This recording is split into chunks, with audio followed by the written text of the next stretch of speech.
안녕하세요 여러분. 오늘 복습 영상 6강 시작하겠습니다. 오늘 복습 영상 6강에서는요 종교를 좀 중심으로 살펴보려고 합니다.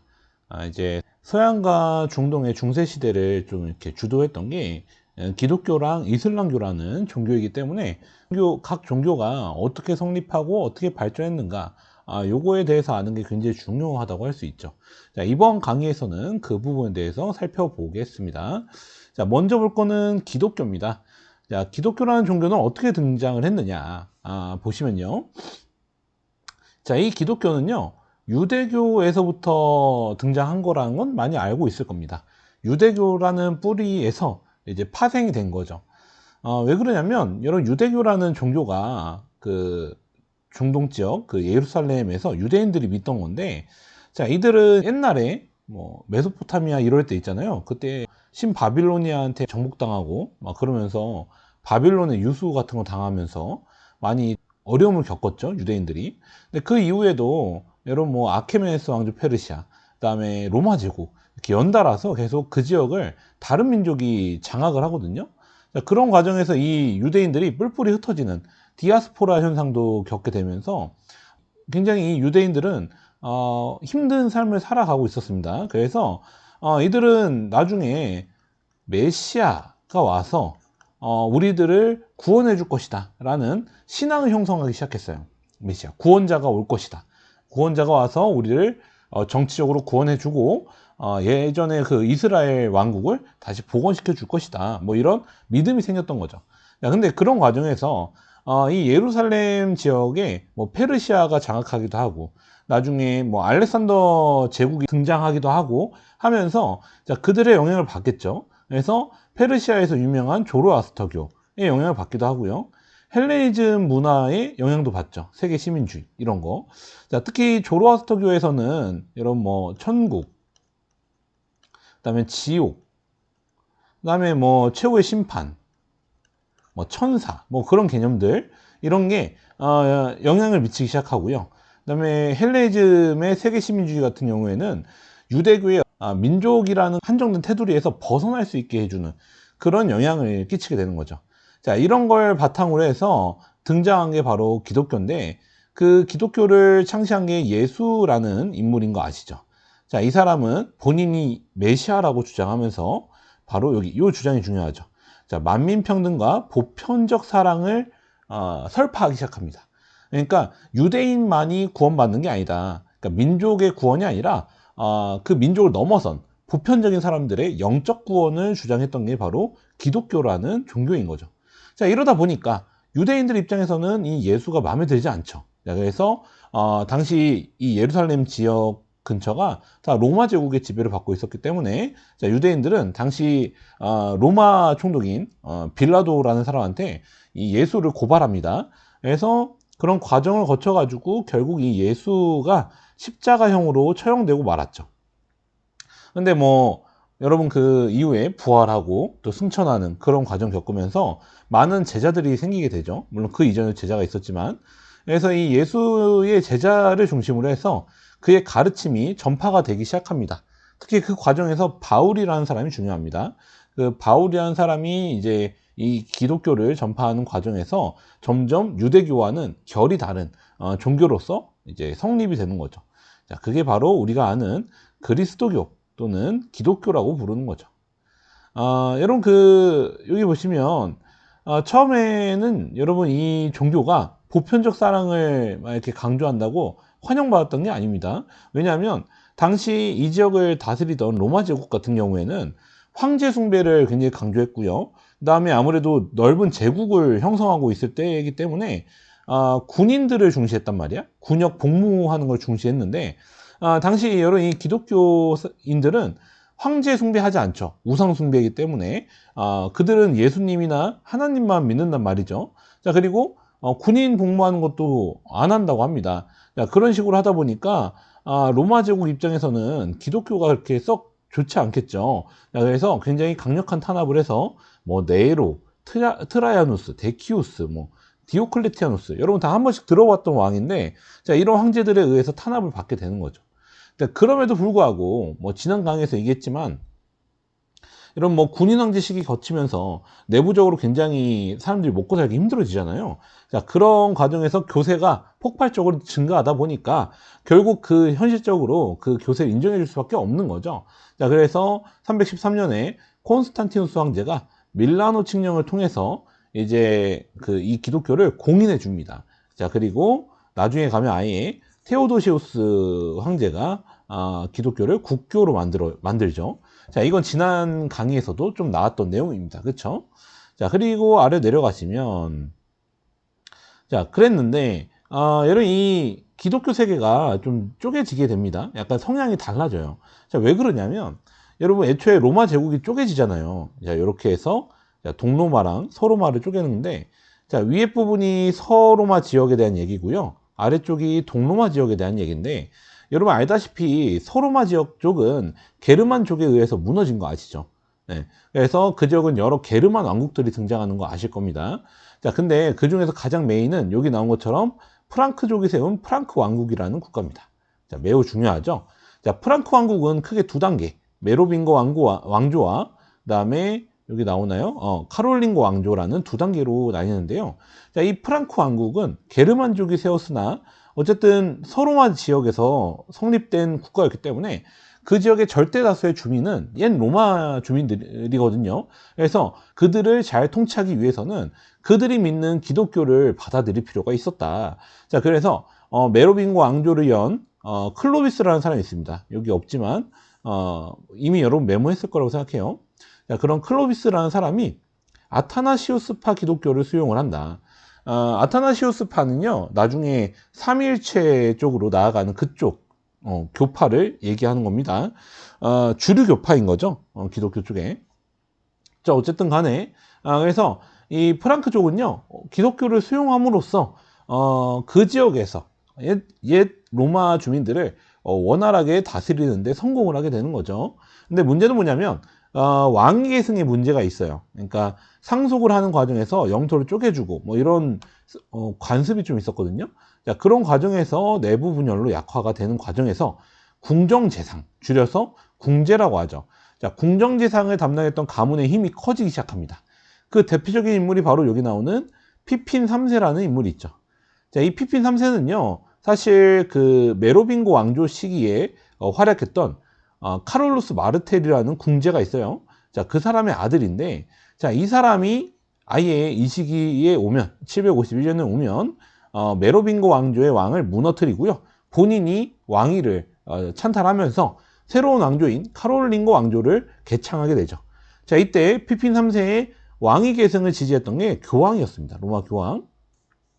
자, 왜 그러느냐? 여러분 기억하실지 모르겠는데, 여러분 726년에 성상 파괴론 기억나시나요?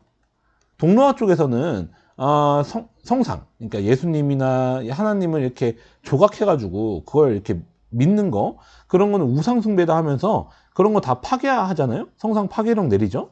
자, 요거 때문에 여러분 당시에 서유럽 쪽에 교회들이 이거에 반발했다는 거 지난 강의에 살짝 나온 적이 있었죠. 왜 그러냐면 당시 서로마 쪽 교회들은요, 이 게르만족들을 개종시켜야 되는데, 자, 그들은 아직까지는 문명화가 덜 됐기 때문에 문자로서 예수님을 전파할 수가 없었거든요. 자, 그러니까 눈에 보이는 뭔가가 필요했던 거죠. 자, 근데 이런 걸 쓰지 말라고 하니까 열받는 거지. 그래서 서로마랑 동로마 교회가 갈라지기 시작했다라는 얘기를 좀 했었는데, 여러분 이것 때문에 당시 사실 로마에 있던 교황이요, 이렇게 입지가 강한 상황이 아니에요. 당시 동로마 황제랑도 좀 갈등이 있는 상황에서 다양한 게르만족이 로마를 위협하는 그런 상황이었거든요. 그런 상황에서 피핀 3세의 왕위 계승을 정당화시켜 줌으로써 이 피핀 3세의 입장에서는 그 지역의 절대 다수인 기독교도들의 지지를 받게 되고, 교황 입장에서는 본인이 피핀 3세의 즉위를 도왔으니 이 피핀 3세가 나중에 본인을 좀 도와줄 수 있잖아요. 자, 그런 기대를 가지고 그렇게 했는데, 실제로 피핀 3세가 나중에 교황의 요청에 따라서 여기 보시면 이탈리아 북부에서 그 지역을 좀 장악하고 있던 롬바르드족이라는 게르만족을 몰아내고요. 로마 주변 일대의 땅을 교황에게 기증을 해줍니다. 그게 나중에 나오는 교황령이죠. 여러분, 이게 바로 약간 이 서로마 지역에 교황과 황제 간의 상호 의존 관계를 보여주는 그런 사례라고 할 수 있는 거죠. 자, 그 이후에 즉위한 샤르마뉴 대제 또는 카롤루스 대제라고도 합니다. 자, 이 사람도 굉장히 유명하고 중요한데, 이 사람은 이제 자기 아버지의 뒤를 이어서 즉위한 다음에 영토를 크게 늘려요. 크게 늘려서 옛 소로마 지역을 많이 장악을 하죠. 자, 그렇게 되니까 교황이 이 사람한테 아예 소로마 황제의 관을 씌워줍니다. 그러니까 너가 이 소로마 멸망한 것을 이어받은 공식적인 왕이다 라는 걸 인정해 준 거죠. 자, 그래서 이렇게 굉장히 밀접한 관계로서 이제 황제권과 교권이 같이 가고 있었다라는 걸 여러분이 기억하시면 되겠다는 거죠. 여러분, 그 샤르마뉴 대제, 카롤루스 대제랑 관련해서는 뭐 이외에도 문예부흥을 지향해서 카롤링거 르네상스 같은 게 있었다라는 거 하나 기억하시면 되겠죠. 자, 반면에 근데 동로마 제국, 즉 비잔티움 제국 쪽에서는요 약간 다릅니다. 자, 그쪽에서는 황제 교황주의를 추구합니다. 자, 왜 그랬냐면 동로마 쪽에서는요 그 전에 얘기했지만 좀 안정적인 황제 중심 전제 정치, 그걸 바탕으로, 그리고 소농 중심의 안정적인 농촌 상황을 기반으로 해서 게르만족이 침입해 올 때마다 돈으로서 회유해서 쫓아내고 함으로써 어쨌든 국가를 유지하고 황제의 권위를 유지할 수 있었단 말이죠. 자, 그러다 보니까 황제권이 강하니까 황제가 교황도 겸할 수 있는, 교황의 권위까지 겸하는 그런 방향으로 나아갔던 겁니다. 자, 그래서 총대주교 임명하고 그 다음에 뭐 교회, 수도원에 대해서 간섭하는 모습을 보여주죠. 이런 그 대표적인 사례가 아까 나왔던 성상 파괴령 같은 게 있습니다. 그리고 그 이전에는 유스티니아누스 대제 같은 사람이 있죠. 자, 바로 이 유스티니아누스 1세 때 여러분 그 기억하시겠지만 본섭 때 쌤이 사진도 보여줬죠. 그래서 유스티니아누스 대제의 뒤에 광배가 이렇게 있었잖아요. 그 광배라는 건 여러분 기독교에서도 굉장히 많은 업적을 남긴 성자들, 성부들, 그런 사람들한테만 이렇게 그려주는 건데, 유스티니아누스 대제는 그 정도로 교회의 영향력이 컸다는 거죠. 왜냐하면 동로마는 황제 교황주의를 지향했기 때문이죠. 자, 그런 걸 보여주는 대표적인 인물이고요. 당시 로마 지역의 영토를 많이 회복을 일시적으로 했다는 것도 나오고, 그 다음에 이 유스티니아누스 대제가 로마법 대전이라는 거 편찬했다는 것도 중요한 업적이죠. 그 다음에 여기에 나오지 않지만 성 소피아 대성당이라는 것도 건설해서 많은 업적을 남긴 인물입니다. 그래서 하나 기억하시면 좋을 것 같고요. 자, 이어서 볼 거는 이제 중동 쪽으로 넘어와서 이슬람교입니다. 자, 이슬람교도 정말 중요한 종교죠. 자, 이슬람교는요, 당시에 여러분 아라비아 반도 쪽에서 등장하는 거 아실 겁니다. 자, 이때 여러분 왼쪽에서는 비잔티움 제국이, 오른쪽에서는 사사상조 페르시아 제국이 서로 경쟁을 하던 상황이기 때문에 기존의 교역로가 잘 활용되기 어려웠고요. 그래서 많은 사람들이 좀 더 안전한 아라비아 반도를 경유하는 교역로로 무역을 많이 하다 보니까, 자, 이 지역에서 아라비아 반도 여러 도시들이 번성을 하는데, 자, 문제는 뭐냐면 그 지역의 경제적 부는 늘어나지만 빈부격차가 늘어나는 겁니다. 부유한 사람만 계속 부유해지고 가난한 사람은 계속 가난해지는 그런 상황. 그리고 아라비아 반도 내에서의 여러 부족 간의 다툼도 굉장히 심해지는 그런 상황에서 무함마드라는 사람이 등장합니다. 자, 이 무함마드라는 사람도 상인이었는데요. 자, 이 사람이 주로 메카에서 활동했는데, 이 사람이 이때 하나님, 그러니까 이슬람에서는 알라라고 하죠. 알라의 계시를 받고요, 종교를 창시합니다. 그게 바로 이슬람이라는 종교죠. 여러분, 이슬람은 신 앞에 복종한다라는 뜻이잖아요. 그렇죠? 그래서 무슬림은 신 앞에 복종하는 사람들을 의미하죠. 근데 어쨌든 자, 이슬람교라는 걸 창시를 했는데, 이 이슬람교는 뭐 미리 얘기하자면 평등 사상이 굉장히 중요한 종교입니다. 왜냐하면 이슬람교는 기독교의 영향을 받거든요. 왜냐하면 여러분 그 아라비아 반도가 그 예루살렘 근처에 있잖아요. 그러다 보니까 기독교 영향이 있을 수밖에 없거든요. 기독교나 유대교의 영향을 받고, 자, 그러다 보니까 그걸 바탕으로 해서 등장한 게 이슬람교다 보니까 이들도 평등을 강조하죠. 유일신교인 것도 비슷하죠. 그러니까 알라라는 존재 자체가 하나님이거든요. 하나님 아래 만민평등을 주장한다라는 겁니다. 이거 굉장히 중요하죠. 자, 그러니까 많은 메카의 귀족들은 이런 이슬람교가 마음에 들지 않아요. 그래서 탄압을 하죠. 그래서 무함마드가 메디나라는 곳으로 이동을 하는데요. 자, 그걸 바로 헤지라라고 부른다. 자, 바로 이 헤지라를 이슬람 세계에서는 기원 원년으로 삼고 있기 때문에 굉장히 중요한 사건이고요. 어쨌든 그 헤지라 이후에 메디나에서 세력을 키운 무함마드가 다시 메카를 정복하고 아라비아 반도를 다 통일을 하게 되죠. 자, 그 과정에서 등장한 경전인 쿠란과 하디스라는 거 기억하시면 좋겠죠. 자, 내려가시면 근데 무함마드는 어쨌거나 본인이 신이라고 하지는 않았어요. 본인은 어쨌거나 예언자 중에 한 명이었다. 근데 최후의 예언자다라고 얘기했죠. 그래서 무함마드는 죽게 되고요. 자, 그 이후에 후계자들, 자, 그들을 보통 칼리프라고 합니다. 종교적이자 정치적인 권력을 갖고 있는 사람들인데, 자, 이 사람들이 처음에는 선출합니다. 선출해가지고 무함마드의 뒤를 이어갑니다. 자, 그걸 보통 정통 칼리프 시대라고 하죠. 자, 이 정통 칼리프 시대에는요, 계속 이제 이 이슬람 세력이 바깥으로 팽창해 갑니다. 자, 그러면서 이웃한 사상왕조 페르시아를 멸망시켜 버리죠. 자, 그리고 북아프리카 일부까지도 나가고요. 근데 여기 나온 것처럼 4대 칼리프 알리가 암살당하고 맙니다. 자, 그러면서 우마이야 가문이 정권 찬탈하고 우마이야 왕조 시기로 가는데요. 이 우마이야 왕조 시기로 가면서 이제 칼리프를요, 선출하는 게 아니라 세습하는 방식으로 바뀐다. 자, 그러면서 영토는 더욱더 커져서 이베리아 반도를 넘어서 유럽 본토까지도 프랑크 왕국까지도 쳐들어가죠. 근데 투르푸아티에 전투에서 카롤루스 마르텔한테 격파당하고 말았다라는 거 여러분 기억이 날 겁니다.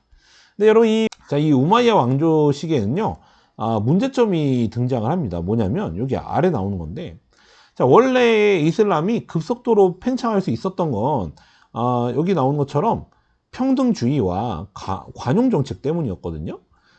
특히 여러분 정복지에 대해서 세금 내면 관습을 인정해주고 또는 아예 개종하면 세금을 면제시켜주는 그러한 엄청난 관용 정책이 있었기 때문에 이슬람은 더욱더 빠르게 팽창할 수 있었던 건데, 자, 문제는 뭐냐면 우마이야 왕조 시기 후기에 가면요, 아무래도 계속 그렇게 하다 보면 세금이 부족하겠죠. 자, 그렇게 되니까 개종을 한 피아랍계 민족들, 마왈리라고 부르는데, 자, 그들한테까지도 세금을 부과하는 그런 현상이 생긴다는 거죠. 그러니까 화가 나지. 원래 너희 개종하면 세금 안 내게 한다며. 근데 이제는 개종을 해도 세금 내게 하는 거예요. 자, 그러니까 화가 날 수밖에 없죠. 차별이잖아요. 그래서 우마이야 왕조는 기본적으로 아랍인 우월주의를 바탕으로 한 민족차별 정책을 했거든요. 자, 그러다 보니까 반발이 있는데요. 자, 그때 점차 반우마이야 세력이 결집을 하게 됩니다. 자, 그 반우마이야 세력은요, 이 비아랍계, 차별받던 비아랍계 민족들에다가 또 어떤 사람들이 더해지는 거냐면 시아파 계통의 사람들이 힘을 합치게 됩니다. 여러분 그 이슬람 하면 수니파와 시아파의 대립을 많이 아실 건데요. 이때 시아파는 뭐냐면 4대 칼리프 알리와 그 혈연적 후계자만이 무함마드의 뒤를 이을 수 있다라고 주장하는 사람들이야. 그런 사람들인데 우마이야 가문은 그걸 찬탈한 가문이잖아요. 그러니까 시아파는 우마이야 가문을 인정하지 않는 거죠. 근데 반면에 이슬람 세력에서 많은 사람들이 동의해서 이어받은 그런 사람들이라면 이어받을 수 있다라고 보는 수니파 입장이 있죠. 이 수니파 쪽의 사람들은 우마이야 가문을 인정했던 거죠. 근데 어쨌든 간에 우마이야 왕조 후반부에 가면 이 시아파와 차별받던 비아랍계 민족들이 연합을 해가지고요, 이 우마이야 왕조를 무너뜨리고 아바시아 왕조가 등장을 하게 됩니다. 그래서 아바시아 왕조 시기에 가면요, 이 아랍인 우월주의를 폐기합니다. 그래서 민족차별주의 철폐하고요, 더욱더 결속력을 다지고 나아가서 이제 동쪽에서 쳐들어오던 당나라랑 탈라스라는 데서 한판 붙게 됩니다. 자, 여기서 이기기도 했다는 거 하나 기억하시면 되겠죠. 여기 사료 같은 경우에, 네, 여러분 요 사료 보시면 그때 한번 같이 봤죠. 이 사료 1번의 첫 번째 사료 같은 경우에는 피피누스, 그러니까 피핀 3세에 대한 사료죠. 여기서 피피누스가 왕이 될 것을 명하노라 하는 게 교황이잖아요. 교황이 피피누스의 왕위 계승을 도와주고, 피피누스는 나중에 교황한테 로마 일대의 땅을 기증해주는 그런 식으로 갔다는 거고요. 그 다음에 요 28번 같은 경우에는요, 보시면 아예 여기서 보시면 여기서 그가 누구냐면 그 카롤루스 대제 있죠. 샤르마뉴 대제죠. 자, 이 사람한테 그 교황이 소로몬 황제의 관을 씌워준 그걸 보여준 사료입니다. 아시겠죠? 그렇게 아시면 될 것 같고요. 그다음에 아래 거는 여러분 이슬람교의 교리 뭐 의무를 보여주는 겁니다. 이슬람을 믿는 사람들은 보시면 뭐 그런 게 있어요. 뭐 예배 드리고 그다음에 뭐 어려운 사람들 돕고 그다음에 금식하고 뭐 성지순례 가고 그다음에 신앙 고백하고 이런 거 있잖아요. 자, 이런 거를 지켜야 했다라는 거 보여지고요. 그다음에 여기 뭐 하나님, 천사, 뭐 성서, 사도, 내세 뭐 이런 거 봤을 때 이슬람이 기독교의 영향을 좀 받았구나라는 걸 알 수 있다는 거죠. 그래서 이번 복습 영상 6강은 여기까지 하고 마치도록 하겠습니다. 질문 있으면 물어보세요, 여러분. 자, 수고했습니다.